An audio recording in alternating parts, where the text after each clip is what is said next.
Feature Friday. The freshest.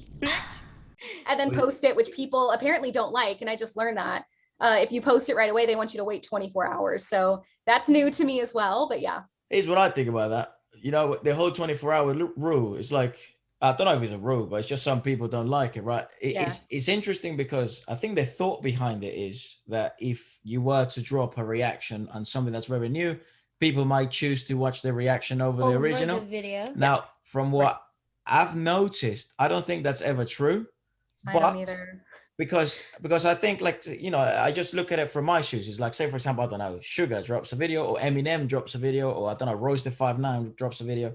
Some of my favorite rappers, I would listen to the song first, and then I would listen to what people are reviewing about it. Yeah.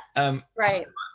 Because it doesn't make sense. And I think also the way we usually like to do reactions and reviews is not to watch it straight, but to chop and give our thoughts as we go, like to chop and converse, and because it's more of an experience rather than a listening party. I think with listening parties, if you were to drop them like 30 seconds after, like an hour after the full album it released, I think that might be tough. I don't know.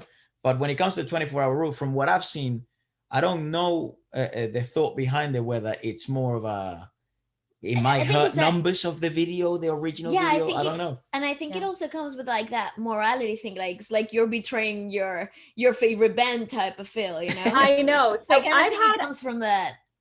I've gone back and forth with that, you know, and I've talked to like a couple of other creators as well. Because when I realized it was a thing, and when I realized I was getting those comments, and they were like, you know, obviously very negative, like, how dare you? You're not a real fan. You're not real ARMY. You're blah, blah, blah. I was like, how dare you not tell me that I'm not or how dare you tell me I'm not a fan of some of my favorite artists? I was like, what, you know, to me, I was very hurt by that.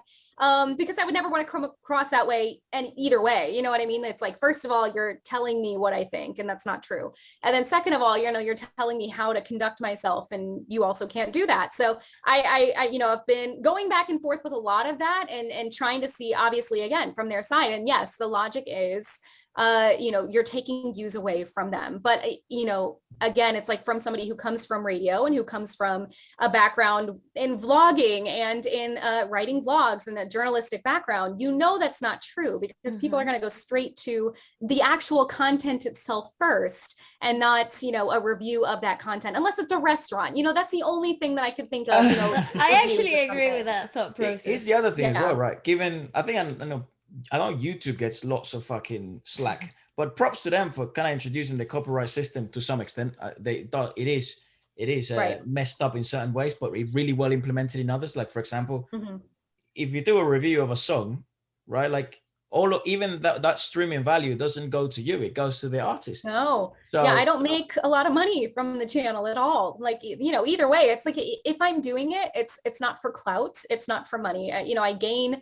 basically nothing from it, I guess, except for, you know, numbers and subscribers, and maybe eventually that would lead to, I don't know, partnerships and, you know, brand deals or something like that. But but ultimately, at the end of the day, you know, I do it because I enjoy it. And I think a lot of reactors do, you know, like, it's fun sharing this stuff with other people who enjoy the things that you do. And since I was stuck kind of like doing radio and not able to talk about it, especially when like Dynamite came out and things like that, I thought it was the coolest thing that I was able to share this with people, and people who wanted to watch me enjoy that kind of stuff. And it didn't even occur to me, you know, that kind of thing would be an issue. So that's definitely been like, you know, it weighs on me sometimes. But, you know, you want to experience that as well. You know, you don't really want to have to like wait a certain amount of time before you're able to do something or watch something or drop something, or, you know, it's a very interesting feeling, but I do understand both sides. I'd say, Brooke, don't pay too much attention to the negative ones, you know, just brush them off. And if you want, you can use those little hands, you can fight them, don't worry.